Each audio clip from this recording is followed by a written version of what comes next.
आओ मैं तुम्हें हदीस सुनाता हूं। आओ, हदीस शरीफ ये है कि अल्लाह के रसूल हैं, दिल लगा के बोलो सुभान अल्लाह। और हुजूर जो हैं वो आ रहे हैं। अम्मी आयशा फरमाती मेरे घर में आ रहे हैं। फरमाती जब हुजूर घर में आ रहे हैं, जरा दिल लगा के कह दिया करो। फरमाते अम्मी आयशा कि हुजूर घर में आ रहे हैं, और घर में आते आते सरकार दो आलम रहमत आलम सल्लल्लाहु अलैहि वसल्लम ने घर में आते ही जो है वो मुझसे कहा, मैं पानी पीने मसरूफ थी, कहा आयशा तुम पानी पी रही हो? हाँ, कहा कि तुम पानी पी रही हो?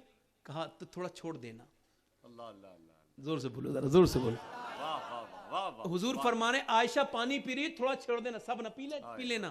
तो फरमाती मैंने छोड़ दिया।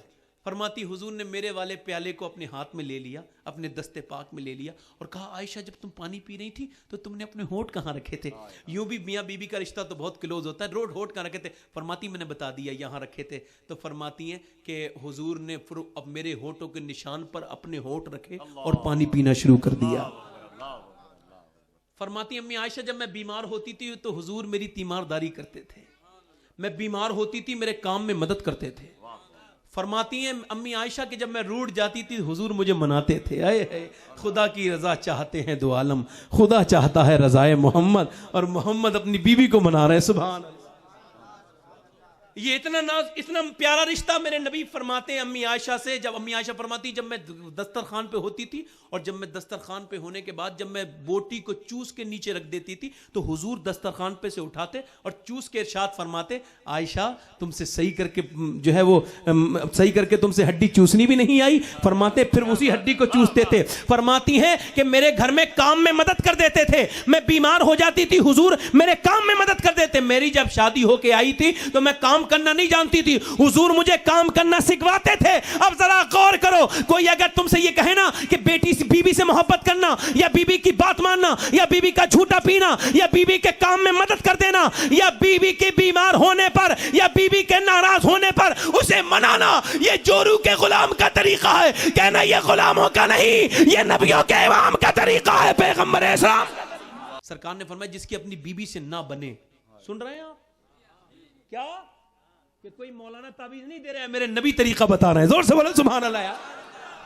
तो जिसकी बीबी से ना बने, ये लौंगे लपटाना ये दुनिया भर की टोटके ये सब नहीं हो रहा है, ये हुजूर बता रहे हैं मेरे आका। ये टोटके नहीं हो रहे हैं, सरकार फरमा रहे हैं जिसकी बीबी से ना बने, जिसकी बीबी से ना बने फरमाते हैं तो अपनी बीबी की बुराइयों को भूल जाए, उसकी अच्छाइयों पर नजर रखे।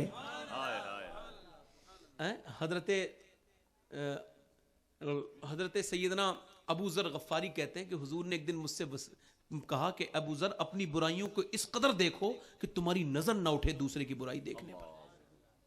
हजरत अली फरमाते हैं बुराइयां अपने अंदर देखो, अच्छाइयां दूसरों के अंदर तलाश करो।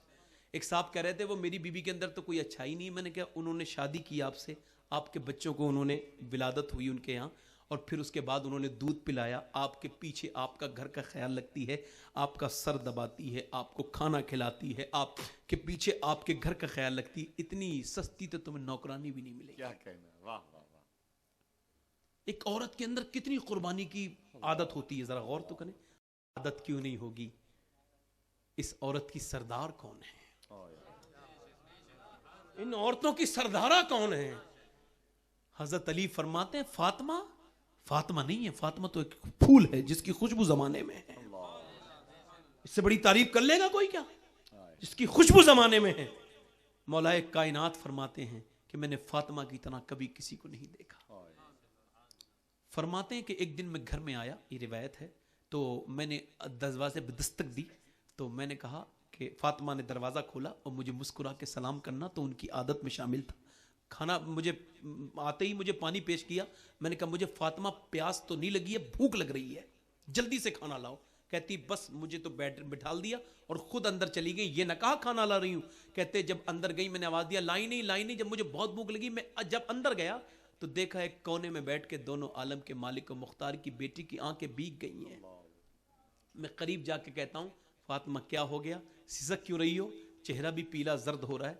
कहने लगी मेरे सरताज कोई बात नहीं है, सिर्फ मुझे अफसोस हो रहा है कि मेरे शौहर ने मुझसे खाना तलब किया और मैं फातिमा खाना न दे सकी। तरीका देखिए आप। कहा फातिमा क्यों? कहा आप भूल गए जब आप घर से गए थे 2 दिन के भूखे थे, आज जब आप घर में आए हैं तो हमारे घर में 7 दिन से कुछ नहीं पका है। हजरत अली फरमाते हैं मैं रोने लगा। मैंने कहा फातिमा तुमने मुझे बताया क्यों नहीं था?